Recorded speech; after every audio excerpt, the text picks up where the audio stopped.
This is Sleeping in Trees, the audiobook, Chapter 42, Sorry About Your Lawn.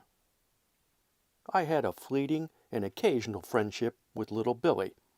The family was a bit off the grid in the 1960s. The father was a pilot for a large commercial air carrier and was usually in the skies over Asia.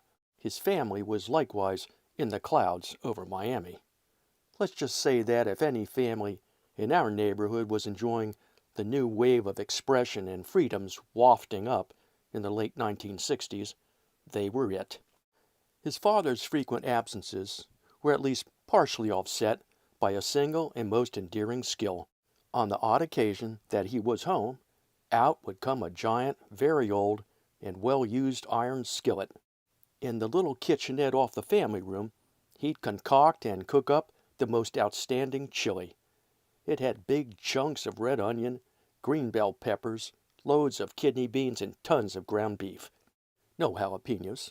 Cilantro was unheard of. It was not very spicy, but the flavors came together in a glorious and scrumptious way. It was not the thick and goopy style, but more the saucy and savory type, much more to my liking. My parents were not chili people, so I only really ate this delightfully tasty treat with little Billy when his dad was home. The big iron pan, full to the brim, would sit on the stove all afternoon and into the evening, simmering slowly. We would pop in through the screen door, more than once usually, and scoop up a bowl, sit in the dimly lit kitchenette and feast. There was always a loaf of fresh Wonder Bread to go along with it. We'd grab slice after slice, fold them in half, and dip into the steaming bowls. I remembered that their house was always dark, and that little Billy's mom was an odd one. She seemed nervous and agitated when I came by and was so shy and deferential that when she spoke, she would be addressing the floor and could hardly be heard. She was a beautiful woman with long jet-black hair and a lovely physique. Par for the course, she was also a heavy smoker. There was always a cigarette in her hand, and she flitted about in a haphazard fashion, smiling nervously while she stroked her hair and tossed out small bits of speech in the faintest whisper with a pronounced Southern accent. Whenever I was at little Billy's house, she was there, but seemingly lurking in her back bedroom. When I'd ask him if his mom was home, he'd usually reply that she was around somewhere. Sure enough, she'd float into the room on cue, a thin and dark apparition. She would always smile sweetly and flutter her eyelids rapidly, rolling her eyeballs up in her head and then glide into another room. It was unsettling. When I considered their odd parental situation, it was not really a surprise that little Billy, his older sister and brother were all a bit off kilter. Occasionally, we would venture into his older brother's room all the way at the end of the long rectangular ranch house. I thought it the most special place. First of all, it was a hellacious mess. Junk was strewn everywhere. It was not possible that it had seen a vacuum cleaner in years, maybe ever. There were stacks of car, music, and Playboy magazines tossed around, empty soda and beer cans, and old paper plates with dried up scraps of nondescript food. Wadded up pieces of tinfoil littered the floor, mixed in with shoes and clothes flung haphazardly about. Sometimes one of their pet raccoons would be foraging, which was a bit unnerving. I was never comfortable when the coons were about. The drapes were always drawn and consistent with the prevailing theme. The room was dark. A fruity and fragrant cherry incense always burned on the table next to an ashtray jammed and overflowing with cigarette butts. They were scattered on the floor underneath. His older brother was 14, and his parents let him smoke all he wanted right alongside them. My parents were not without their vices, but they would never permit such behavior in our home. At age 11, even I knew that this odd, bohemian lifestyle was way outside the norm. His father, on the intermittent occasion that he was actually home, would sometimes be heard to say that spanking a child will only break their spirit. Based on what seemed to be going on in that house, I concluded there was little spanking administered by anyone, and nary a broken or even slightly bruised spirit in the area.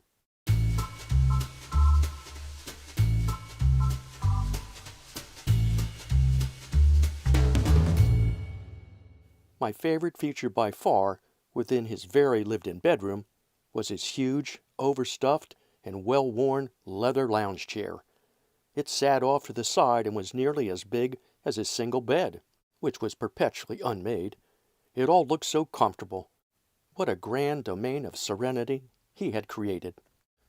Though humid and unbearably hot outside, his dark inner sanctum was comfortably cool. He reclined in his spacious leather chair, sipping an ice-cold Coca-Cola while smoking a Winston. Smoldering incense produced its lovely fragrance right nearby. More than anything, I wanted that chair. It looked like he lived in it, which he may well have. Right beside it on a small table was a beautiful, highly sophisticated precision turntable, stacked atop a powerful amplifier and ultra-sensitive tuner. Tall, expensive oak speakers were on either side of the room. This top-of-the-line system constantly played his enormous collection of LPs, producing a glorious concert hall of giant sound. Sometimes, while sitting with little Billy in the living room, the music cranking out of his back bedroom would rock the entire house. His collection of records spanned the entire back wall behind his big leather lounge chair, just as if he had his own record store. The impressive lineup created a floor-to-ceiling mural, the album cover edges painting a mosaic with thousands of patterns of bright colors. As far as I could tell, all little Billy's older brother did was sit in his leather chair, smoke, and listen to music. He drank an occasional Coca-Cola or a beer, and lived on frozen TV dinners. What a life he had, I thought.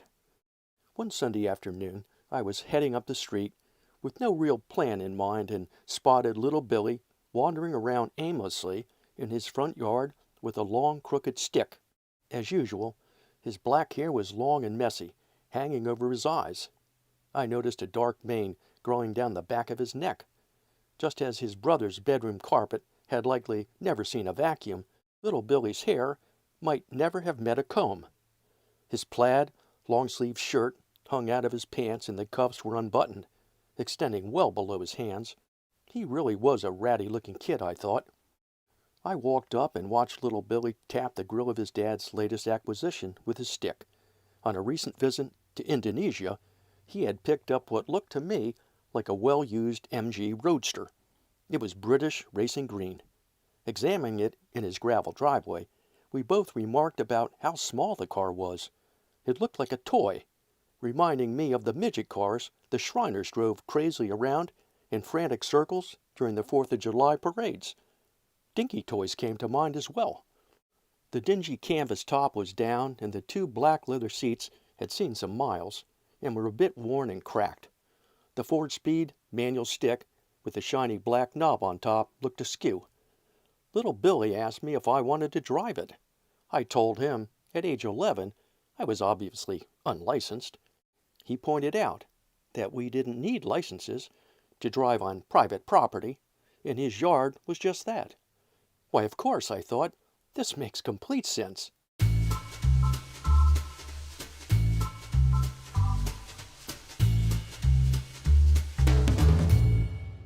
The car was tiny, and their house sat dead center in the middle of their half-acre. When I thought it through, I realized a natural course existed circling the house that the MG could easily navigate. There were a handful of scrub pines to dodge, some mature and quite large, but that would only add an interesting challenge. I asked if he had the keys. He flung his crooked stick onto the roof of the house, sauntered in through the screen door to the kitchenette, and returned in a few moments with them in his hand and a quirky smile on his face. It started right up. I was the pilot since I knew how to drive a stick. More accurately, I'd never actually driven a stick, but had been around enough people who had, so I understood the basics. I'd figure it out. Little Billy was clueless himself. He was only 9 years old at the time. The good news was that because we were driving on a gravel driveway and little Billy's lawn, I didn't need to worry too much about stalling out in first gear. I figured I'd just rev it up and drop the clutch, breaking the rear tires loose and send some rooster tails of dirt and grass into the air as we took off. I gunned the engine a few times. It emitted that sweet, burbling sound that only a British sports car can. Clutch in, I pushed the stick straight ahead with a solid clunk into first gear, pressed the accelerator hard, and popped the clutch. The rear tires spun on the gravel driveway, and we were off in a dusty lurch. Little Billy was slouched down in the passenger seat, gripping onto the window crank. He could barely see out.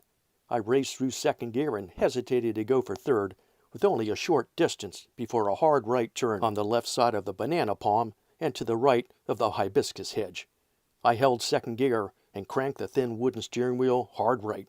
On the lawn now, the ride smoothed out. The little MG was fast largely because it was light. The four-cylinder engine couldn't have produced much power, but with little weight to propel, the acceleration was swift. Little Billy and my weight combined couldn't have topped 150 pounds. It was a blast. We were zooming along in the cool shade over the grass down the entire length of his backyard. A breeze was wafting through. The MG's four-cylinder was singing its sweet song. I had the wheel in my left hand and the stick in my right.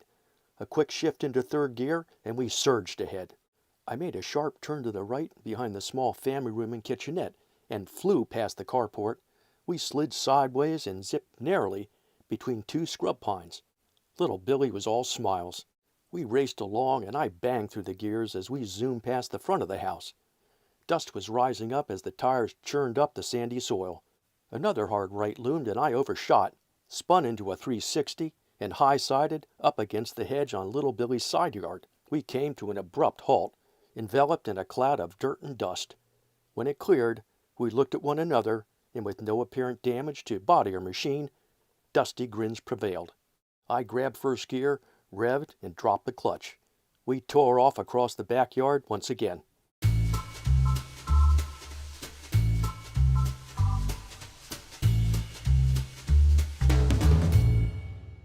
Before long, I was really getting into the groove, refining my shift points, accelerating with authority, and sliding through the turns with aplomb. On and on we flogged the tiny clown car, our own midget racer, on our own private track.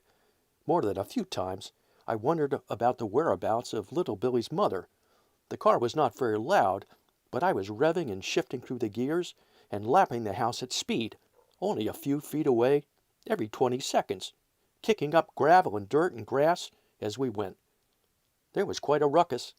About 30 minutes had elapsed when I realized it was time to take a break and head into the pits. At that moment, the MG stalled out on the backstretch heading into turn 3. We rolled silently to a stop, out of gas. Looking up, we finally saw Little Billy's mother through the screen in the kitchenette, frantically waving her arms. How long had she been there, angrily urging us to stop tearing around the racetrack? We hopped out and pushed the midget slowly to the front yard and into the gravel driveway. His mom's ghostly apparition was gone. She had once again disappeared into a darkened back room. We talked about what could be done with the empty gas tank, but came to no resolution. We had no gas and no way to get any, or to get the MG to a station to fill it up.